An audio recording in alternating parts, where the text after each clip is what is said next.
राजा चित्रकेतु की कथा। अंगीरा का राजा चित्रकेतु को उपदेश, भाग 4। यह कथा श्रीमद् भागवतम पुराण के 6ठे स्कंद के 15वें अध्याय का है। अब तक कथा में नारद और अंगीरा से राजा चित्रकेतु की भेंट होती है। फिर अंगीरा के आशीर्वाद से महाराज चित्रकेतु की पत्नी गर्भवती होती है, लेकिन अंगीरा ने राजा से कहा कि यह पुत्र आपके हर्ष और शोक दोनों का कारण होगा। राजा चित्रकेतु को पुत्र की प्राप्ति होती है, लेकिन कुछ समय के बाद रानी कृत द्वितीय के से द्वेष के कारण राजा की अन्य रानियां बच्चे को विष देकर मार देती हैं। फिर राजा पुत्र शोक से रोने लगते हैं। राजा को विलाप करते देख नारद और अंगीरा पहुंचते हैं। अब यहाँ से आगे की कथा शुरू होती है। श्री सुखदेव जी कहते हैं, परीक्षित, राजा चित्रकेतु शोकग्रस्त देख महर्षि अंगीरा और देवर्षि नारद उन्हें सुंदर सुंदर युक्तियों से समझाने लगे। उन्होंने कहा, राजेंद्र, जिसके लिए तुम अपना शोक कर रहे हो वह बालक इस जन्म और पहले के जन्म में तुम्हारा कौन था, उसके तुम कौन थे, और अगले जन्म में भी उसके साथ तुम्हारा क्या संबंध रहेगा। जैसे जल के वेग से बालू के कण एक दूसरे से जुड़ते और बिछुड़ते रहते हैं, वैसे ही समय के प्रवाह में प्राणियों का मिलन और बिछोह होता रहता है।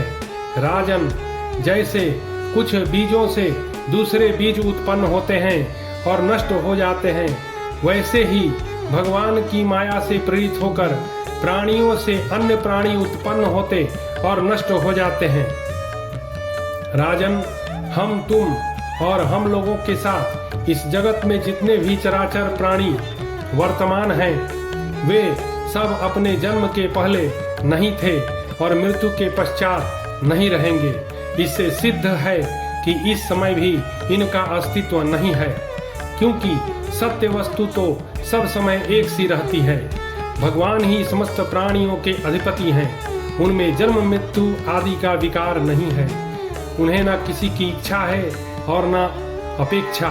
वे अपने आप परतंत्र प्राणियों की सृष्टि कर लेते हैं और उनके द्वारा अन्य प्राणियों की रचना, पालन तथा संहार करते हैं। ठीक वैसे ही जैसे बच्चे घर घरौंदे खेल खिलौने बना बना कर बिगाड़ते रहते हैं।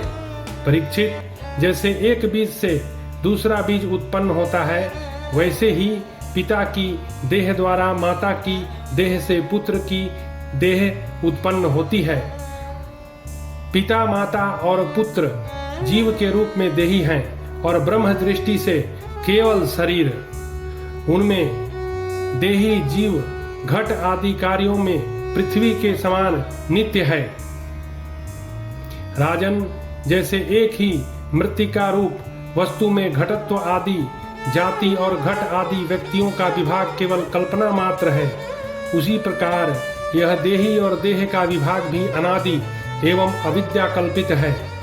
श्री सुखदेव जी कहते हैं, राजन, जब महर्षि अंगीरा और देवर्षि नारद ने इस प्रकार राजा चित्रकेतु को समझाया बुझाया, तब उन्होंने कुछ धीरज धारण करके शोक से मुरझाए हुए मुख को हाथ से पोंछा और उनसे कहा,